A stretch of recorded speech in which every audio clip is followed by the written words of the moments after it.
Hello, everyone. I'm Lisa Parenteau, and I'd like to welcome you to Lifting Others as We Rise, the podcast where we dive into the world of real estate and the power of positive thinking.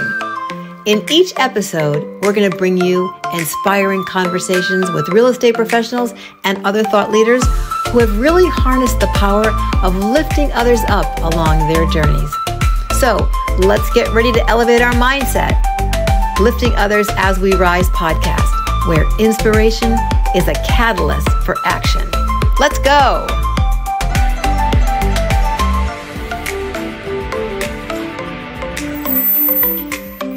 Welcome to Lifting Others as We Rise podcast. I am your host, Lisa Parenteau, team leader, CRS, realtor, broker associate, and most importantly, as any of you who've been listening to the podcast know, Glamma to Eloise Ann here on beautiful Cape Cod, Massachusetts.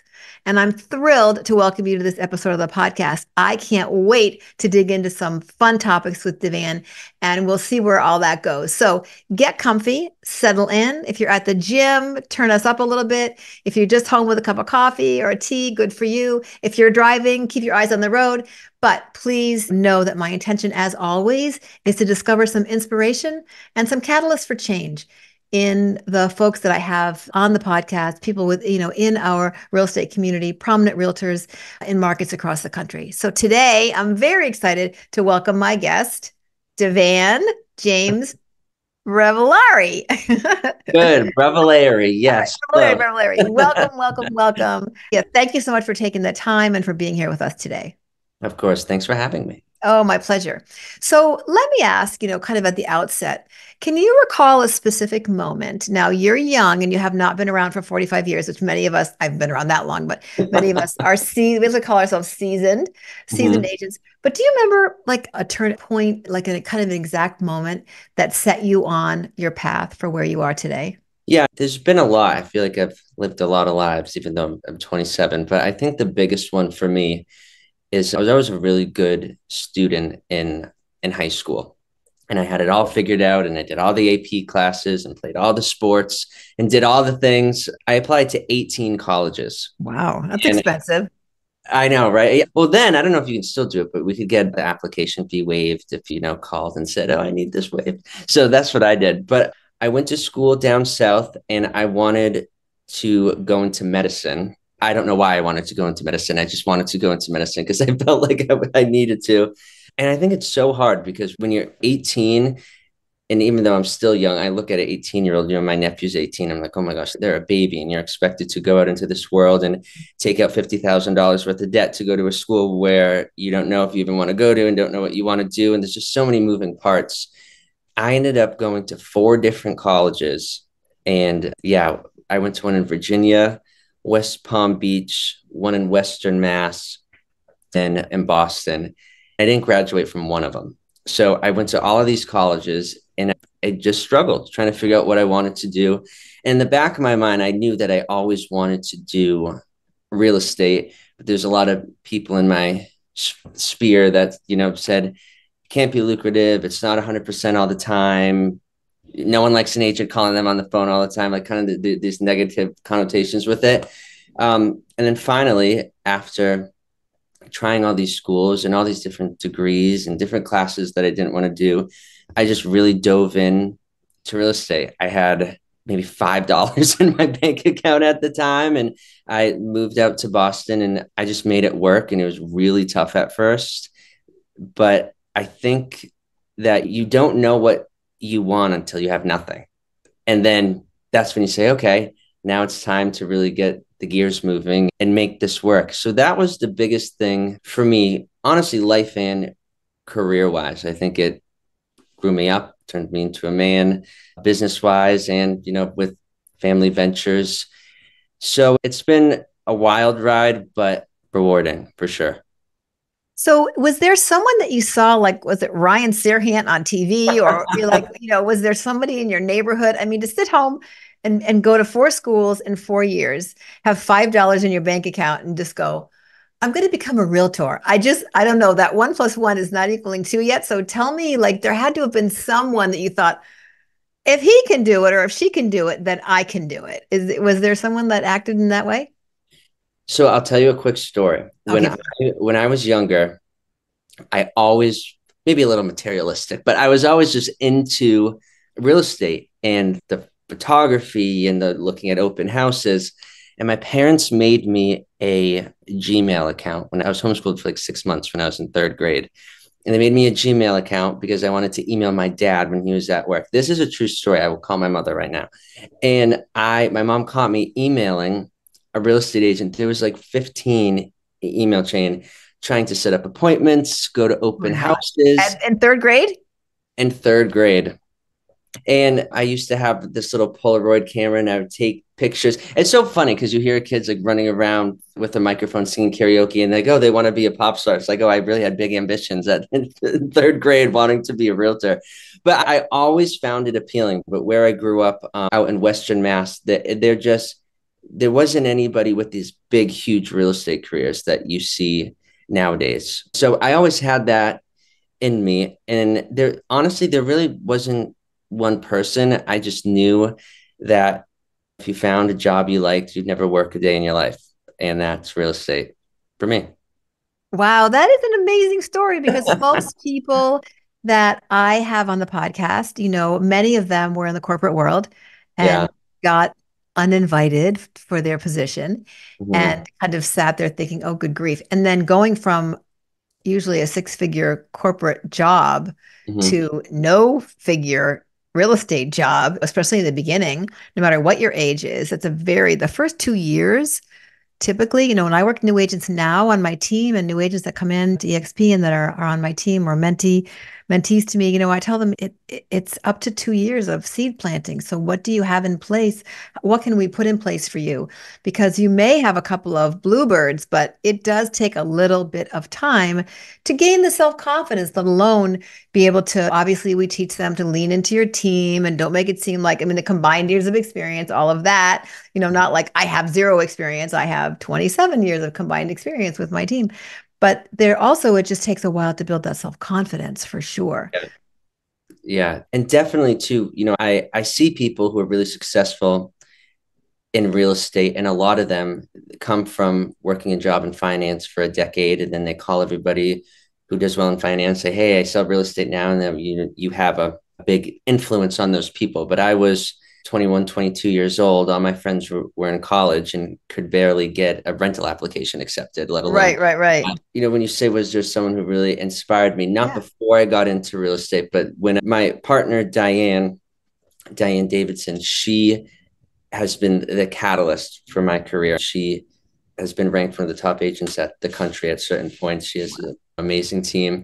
And I don't know what she saw in me, but she scooped me up and she's taught me everything that I know. So I think it's really important to have some sort of mentor and someone who can. I can remember before I got on the team, my first offer, and I can say this because they're my good friends, but I was Googling how to write an offer and I took the test and everything. And, they really have to make the test harder, but that's for another day. But it's like a walking liability at first. So I just listened to everything she said, and my other business partner, Richard, who's been in the business, and they just taught me everything. And I was a sponge for a good year.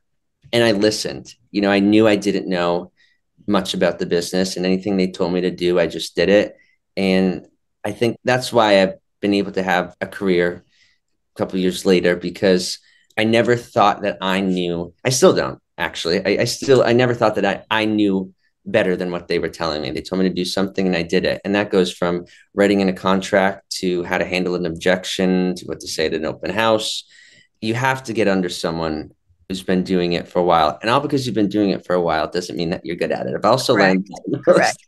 Correct. Yeah. Well, I think the idea of mentoring and coaching is something that is very natural to a few of us, but many, many people don't have the opportunity to get involved with coaching, or they hear about coaching and it's very, very expensive and they're very intimidated by it. So we are one of the few professions that doesn't have that inherent in what we're doing. When I first came around here on Cape Cod, when I came back into the market in 15, the brokerage I was with at that time had like a coach that everybody could use. And not that many people took advantage of it, but I, like you, knew that I didn't know a lot of things. I think for me, taking advantage of that coaching sitting down, being quiet, listening to Judy Kent, who I still tag in my posts because I learned so much from her. Oh, In the very beginning, she told me, you will never miss a National Association of Realtors conference. You have no excuse. Once a year, between 15 and 20,000, really dedicated realtors who care about their profession will be there. And you yeah. need to be able to find a way to get there. And if you can, stay a day after it's over, because you're going to hear a million things and want to put a million things into place and go home and like get back into life. So Yeah. if you stay that extra half a day or part of a day, you're paying for it. Mm-hmm. So make sure that you spend that time calendaring and really reviewing what you learned over that week, and the two things, one, two, three things that you're going to take from that conference and put into place, and how you're going to put them into place, and then go home. Mm-hmm. And that was some of the best, I wouldn't have known that. We don't know these things unless we're willing to be teachable, as you say. And I think that's so important. I think that's something that I am definitely going to take already from this conversation. The teachability, no matter what we know or how much we think we know or how long we've been around, to remain teachable. I mean, look what's just happened the past few weeks. You and I were talking about it before we came live on air. Our world in some ways is changing in terms of buyer broker compensation being disclosed in the MLS. Mm-hmm. Doesn't mean that much is really changing effectively, but communication around that is going to be changing. And so we need to be teachable. We need Mm-hmm. to be open to learning from our commercial colleagues, learning Mm-hmm. from our colleagues in states that have always had required buyer broker agreements, of which there are probably more than 10. Mm-hmm. That this has been in place already. But by being teachable, as you mentioned, it really helps us be open to all of those possibilities for sure. Mm. And one thing I love about real estate too is every single transaction is so different, and you learn so much each one. And to go back to my partner Diane, who's been in the business 45 years, has probably done 7,000 transactions. Anytime there is a class, because Keller Williams is always doing teachings and they have good training, she's always on it. And she probably could teach the class, but she's always listening to it and always learning. And I think that I'll always be that way because there's so many agents. I got an offer the other day that it was 2 weeks till inspection. And I asked her why she's going to get it soon. And she was like, this is how it's always been. But you have to, in this business, learn to evolve. I Yeah. mean, And no, people forget that. I've always done it this way. yeah. Yeah. Someone told me an analogy the other day. It's like, thank God when we go to the doctor and you're sick, they don't say, oh, we've always done it this way. Then they give you, put the blood in one arm, then put it out the other to like clean out the sickness. It's like they're evolving. I think we should too. Yeah, no kidding, no kidding. So can you think of something that really, created, you seem very resilient, and I appreciate that so much. And in real estate, being more like the willow than a tree is a huge skill set. Can you give us some indication, not necessarily real estate related, but that's something in your life that has enabled you to be resilient or as resilient as you are, and how you kind of feel about that all around? Sure. I mean, it's a little deep, but I grew up in a really religious family in a very conservative town. And I was told to kind of be this one way and do these certain things. And I went the opposite in a lot of ways, just politically. And, I'm openly gay. So that wasn't something that was comfortable around there. And I think that in the small town that I grew up in, and it's still like this, and it baffles me, they still expect you to act a certain way. So when I moved out of the city and I realized, oh, not everyone has to walk like this and talk like this and be around these people, and in my mind, be somebody that they're not half the time. You Mhm. can be authentically yourself. And I think that's probably one of the biggest lessons I've had, is just learning to be myself. And that's, you know, with anything, even in a room and you're talking to people and you think you laugh too loud, that's your laugh, be comfortable with yourself. And I think that for me, I know it transpires to other people that they open up to me because they know I'm being my authentic self. So they feel like they can be their authentic self. And if you don't love yourself, how the hell are you going to love anybody else? Yeah. Yeah. I, Well, I believe really strongly in that. and that makes me dig in a little bit further. So we don't just wake up one day and say, I love my authentic self. Was there a catalyst for that, that you found that turning point when you said, wait a minute, You know what? Because that is what this podcast is really all about, is Yeah. finding those things in people's lives that have brought them to a place of where they are today. I got really big into self-work. I think that's when the I really changed. And I'm still talk about evolving with business. I mean, us as human beings are constantly evolving. Me 5 years ago doesn't seem that long ago, but it also feels like a lifetime ago. I was a totally different person. But I was big into Mel Robbins and Tony Robbins, no relation, by the way. I know. And manifesting and journaling and vision boards. I mean, in the mirror in my bathroom, I have everything that I want to accomplish this year. And I Love think it. it's important to, as cheesy as it is, it works. And subliminal messaging that you can listen to while you're just on a walk, but it's peaceful music playing, but there's affirmations in the background. That helps me. And it also made me realize it's not like you wake up and you look in the mirror and think, okay, today I'm going to be authentic. It takes time, and you have to be easy on yourself, and you have to nurture yourself, and you have to learn about yourself and what makes you tick and what makes you not tick. So self-work was really big for me, and taking care of your body too. Drink water, go to the gym, don't eat the donut.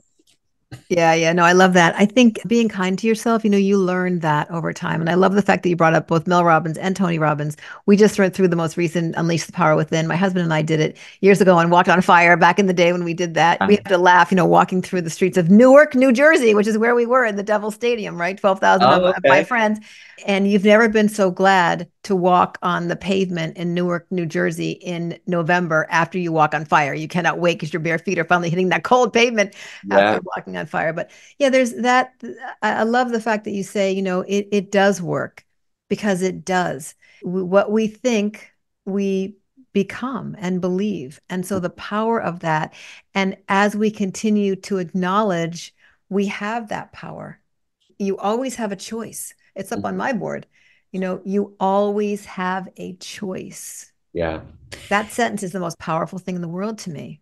And I always try to tell myself that my cells eavesdrop on my thoughts. So whatever I'm thinking is going to manifest itself into me. And I was reading something the other day too, that if you just force yourself to smile, your body automatically gets 15% happier. And the affirmations are huge, but just even finding little things like the Mel Robbins, the 5 second rule.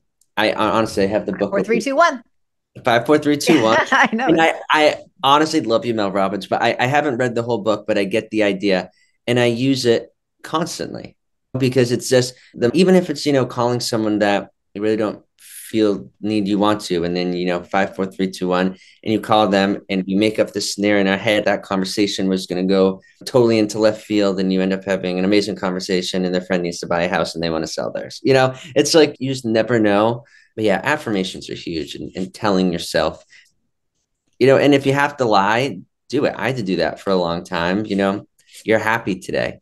You're going to work hard today. And I was even talking to my sister about just having gratitude. And she was saying, I have to do the dishes and I have to clean my house and do the laundry. So thank God that we have dishes to clean and we were able to eat food on them. Thank God I have kids, healthy kids that I have to clean up after.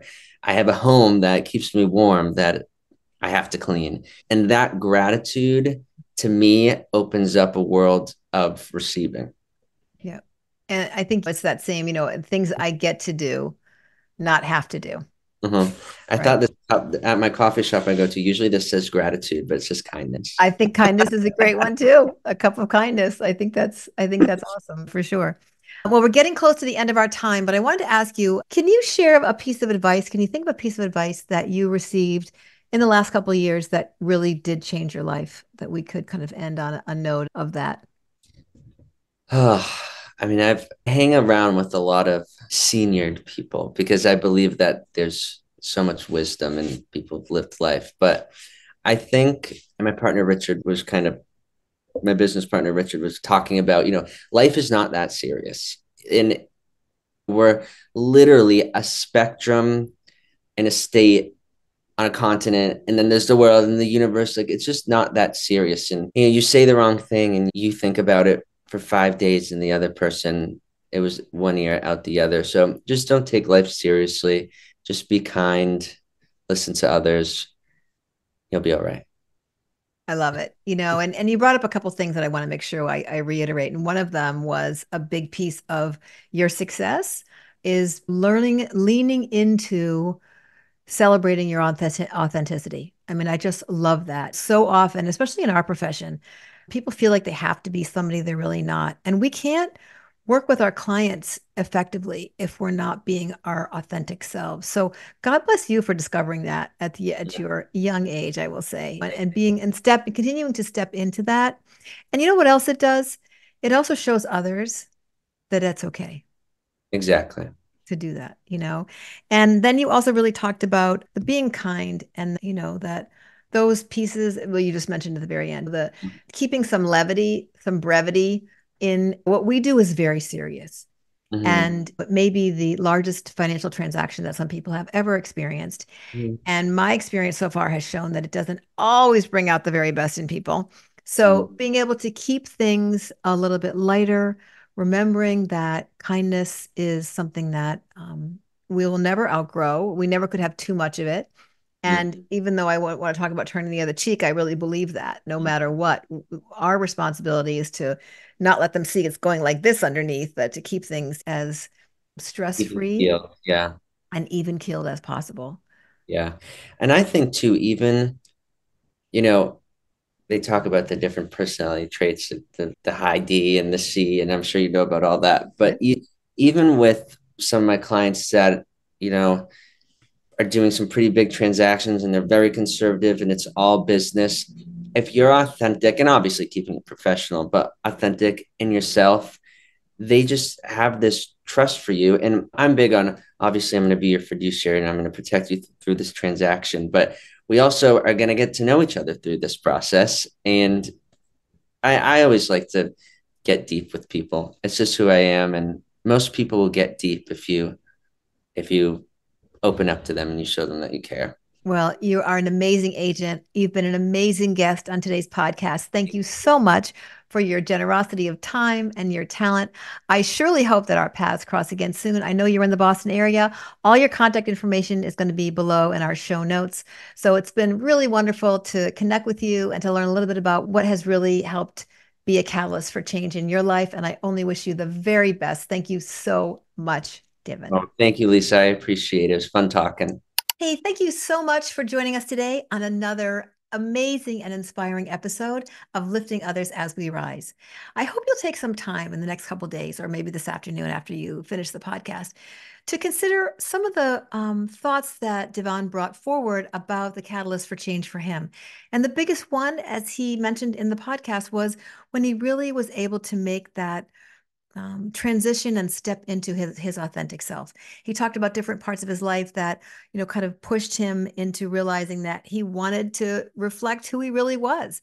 And that enabled him to attract the partners that he has now, the business partners, and to serve the kind of clients that he does serve. So, is there some way that you could show up a little bit more authentically in your transactions with your clients, with your assistant, with your partners, in some ways with your business partners? Not sure, just an idea of something that might, be a catalyst for change for you from today's episode, as well as how can we continue to be more kind in what that transaction looks like really every day. So if you enjoyed today's insights and inspiration, please be sure to subscribe, rate, and leave a review. Your feedback really matters. Until the next episode, keep the positivity flowing. And remember, when we make an effort to lift others up with intention, we all rise together. This is Lisa Parenteau signing off from Lifting Others as We Rise. Take good care.